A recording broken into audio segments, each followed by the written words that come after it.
Okay, so we're in Sephora and I'm picking this guy up because I think I have some dupes for it, and I have that I want to find a dupe for. Do some exploring. Yeah.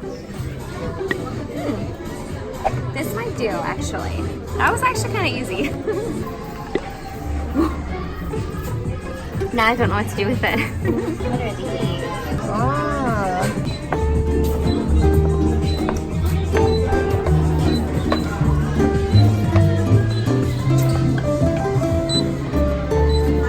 I'm beeping.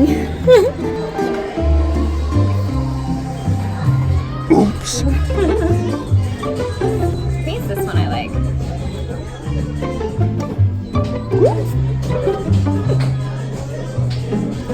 Lovely.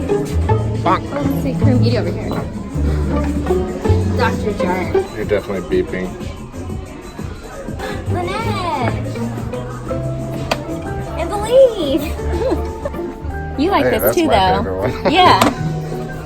We got it. We're gonna go. Let's go. So essentially, I think I have most of my dupes already ready to go. But these were the ones that I wanted to come in person and see what they look like, because sometimes online it's hard to tell what colors and shades you're getting. So I think I got a pretty good match. To be honest, it was kind of crowded in there, so I just grabbed it and left. But we'll take it home and see how it goes. But I think I got some pretty good dupes. Like I said, I have more home, but yeah. Time to face the rain, Mr. Honey. I know. It's a hurricane out there. I know, it really is. It's like a storm. Bye. I'm hungry. I know. Let's go to the food court. Okay. I like you. Good stuff. We went to Costco. Just look at that. Yeah.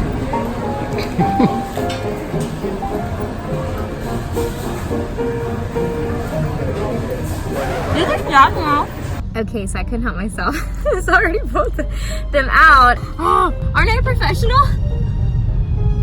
So they're kind of similar. The packaging kind of reminded me of each other as well. Right, Mr. Honey? Yeah, sure.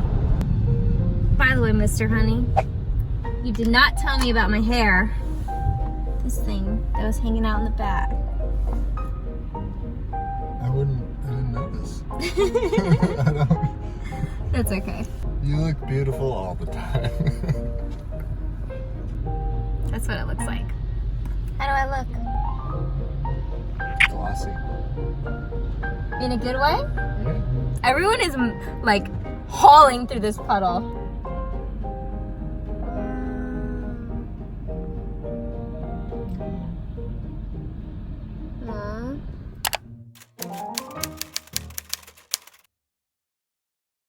Hello! And now we're like, I don't know, like 6 months later.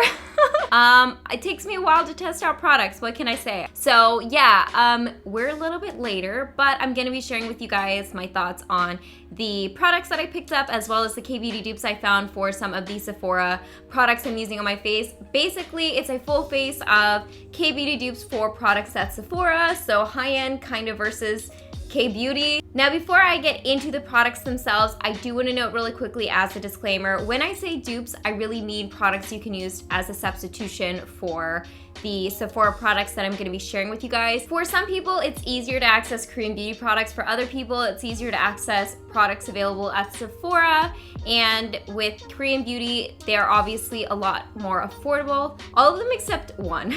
And it is kind of difficult to find direct dupes because when it comes to Korean beauty, there are different trends and things that are more popular in Asia. So yeah, that's obviously shown and dictated in the products. So I'll go over that at an individual basis as I'm going through the products, but let's go ahead and get started.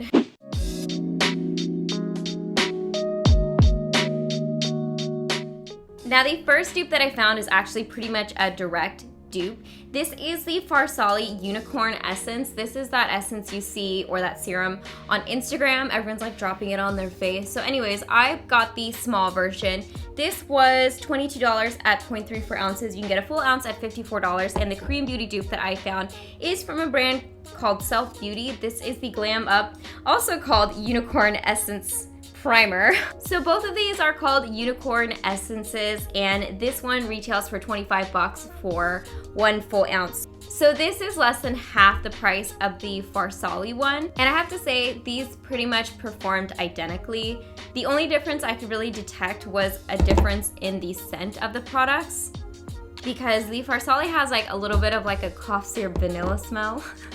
And the one from Self Beauty has more of a perfumey smell. So if fragrances bother you, both of them have pretty strong fragrances in them. They're applied on the skin. To me, I could not detect a difference.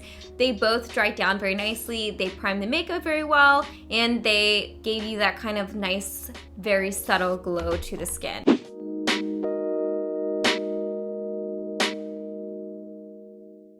Now let's go ahead and move on to the brow products. For the Sephora product, I picked the Benefit Goof Proof Brow Pencil, and for my Korean beauty dupe, I picked the Etude House Drawing Eyebrow Pencil. Now the reason why I picked these two as dupes for one another is because I felt like the tip was fairly similar on both of these.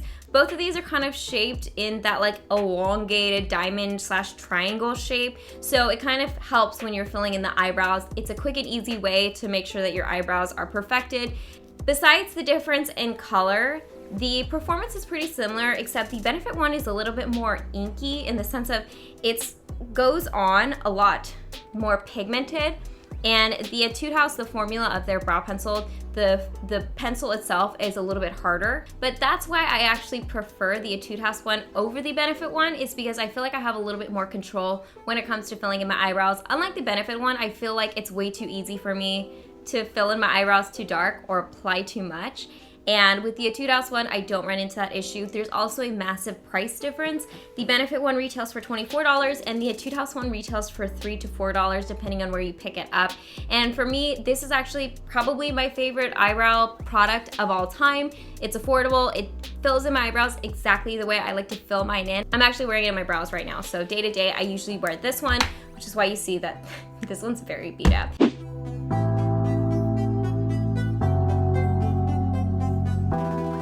The next products I'm going to be talking about are eyeshadow palettes. Now this is where it gets kind of tricky, because when it comes to Korean beauty, the trends tend to rely on the side of natural washes of color. Urban Decay was kind of my go-to when it comes to finding palettes that feature a lot of pigmented shadow, so the hunt was on to try to find a eyeshadow palette from Korea that was somewhat similar. Now the similarities between these two, this is the Etude House Play Color Eye Palette Lingerie Backstage, is pretty much the color palette. The actual pigmentation of the eyeshadows are very different, but it's just gonna be very hard to find similar pigmentation in Korean beauty eyeshadows, especially when it comes to palettes, because it's not what's popular as far as the trends go in Korea.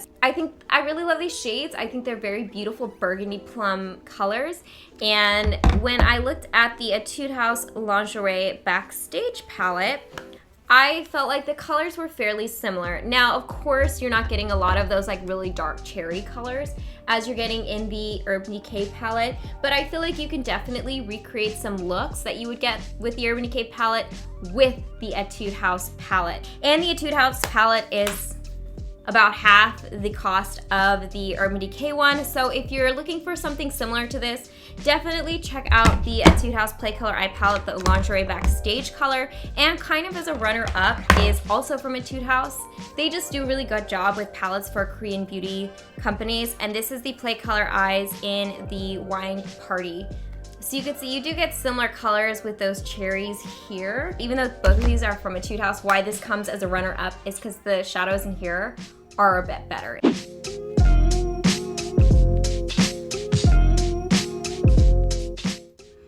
Moving on to eyeliners, we are going to be talking about the Urban Decay 24/7 Glide On pencils compared to the Etude House Play 101 pencils. Now I will say I pretty much feel like the Etude House Play 101 eyeliner pencils are good dupes in general for the Urban Decay 24/7 Glide On pencils.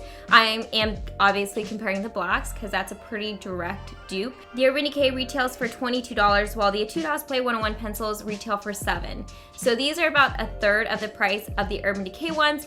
And the nice thing about the Play 101 pencils is you get a wide variety of shades just like the Urban Decay pencils, and they perform pretty much identically. Actually, I prefer the Etude House one just because of the format of the pencil itself. It is a roll-up type of eyeliner, and the Urban Decay one is a sharpening type of eyeliner, so for convenience sake, I tend to go for the Etude House pencil, and they're both creamy, they glide on, they're both super dark and long lasting, and I just adore these. I think that they're fantastic, and like I said, the Etude House is about 1/3 of the price, so there's that.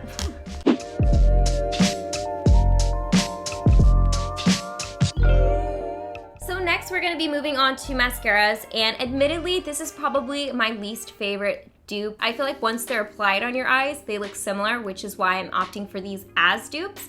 But the mascaras that I'm gonna be talking about first, this one's from Urban Decay. Wow, a lot of Urban Decay products, I'm realizing. This is the Perversion Mascara, and I'm gonna be comparing it to the Misha Length Booth Cara. The wands are very different on these because, as you can tell, the Urban Decay one is massive. But like I said, once they're on the eyes, they're pretty similar as far as the look and performance goes. Now, this is again where trends play into why this is not a direct dupe for each other, because when it comes to Korean mascaras, they tend to be designed to hold a curl, so they have a stiffer formulation, because most Asian people, just like myself, we have straighter lashes. So obviously when it comes to holding a curl, versus like here in America or like Western beauty standards, I feel like the main priority when it comes to mascara is like thick, voluminous type of lashes. The Urban Decay one is $24 while the Misha one is $9. So again, there's a big price difference there. And if you wanted to try the Perversion mascara, or you're looking for a similar look like that, the Misha one does come pretty close.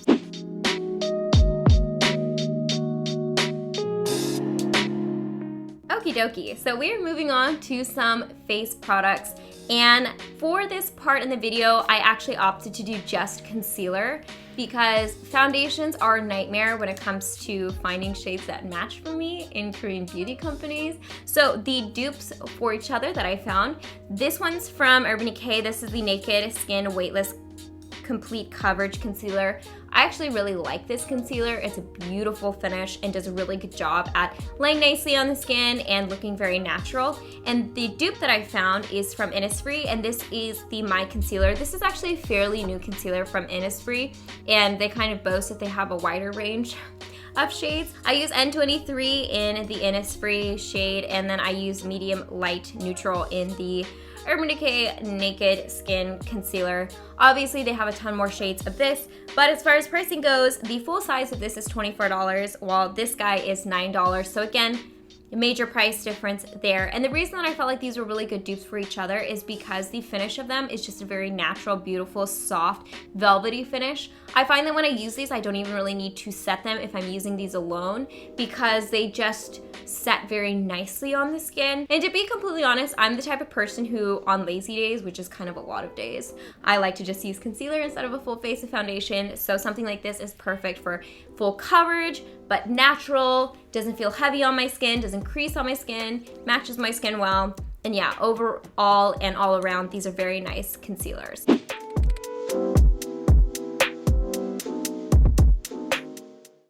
Now this is kind of a bonus dupe, and I just wanted to see how these were gonna perform next to each other. So this is the Fenty Beauty Sponge. As you can see, I didn't even wash them. And then this one's from Pony Effect. This is for Pebble Blender, and this is about $10. So I just felt like they were kind of a similar shape, and like I said, I was just kind of curious about the performance. I will say the Fenty one is a lot better, and I actually prefer to use the Fenty one when it's a bit more dry. I remember liking this more when it first came out, and now when I'm using it again, I'm like, this is a really hard sponge. Like, I don't know why I like this from the beginning, because there's a huge difference. What can you tell from me doing this?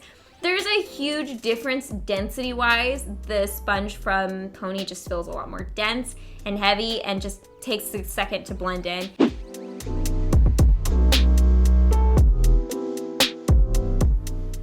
Now, this next dupe, I am not gonna, well actually yes, I'm gonna toot my own horn because I felt like I did a really good job with this one, are blushes. Now, this one is from Clinique. This is the Cheek Pop in Peach Pop. Number 2. And then this guy is from McQueen. This is their Daisy Pop Blusher, also in 02 Pink Coral. Oh, so they're even the same number. Wow, look at me. Now, obviously the appearance of them are very similar, like the packaging and everything. And guess what, you guys? The Clinique one is $25, while then the Queen one is $4. Can you believe that?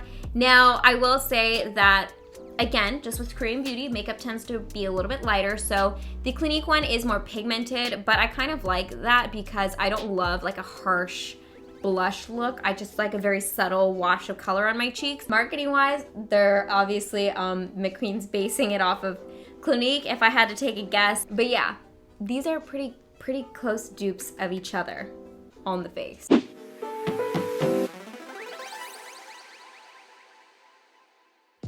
I have the one Korean beauty dupe that actually ended up being more expensive than my product from Sephora, which I did not anticipate and I did not mean to do on purpose. This is from Fenty Beauty, and this is her universal, what is this called? Gloss Bomb in Fussy. I can't read the Korean because it's too small, but it's in the shade Stardust. I'm gonna put it on screen somewhere. The Fenty Beauty gloss is $18, while the Dear Dolly one is $32. It's hard actually to find a good glittery gloss from Korean beauty companies. Surprise, surprise. I feel like it's a very basic type of makeup product, but the Fenty Beauty one is super popular. The only thing that I don't love about it is because it does have all of those glitter particles. When your lip gloss dries or goes away, you're left with all of these glitter particles dried on your lips.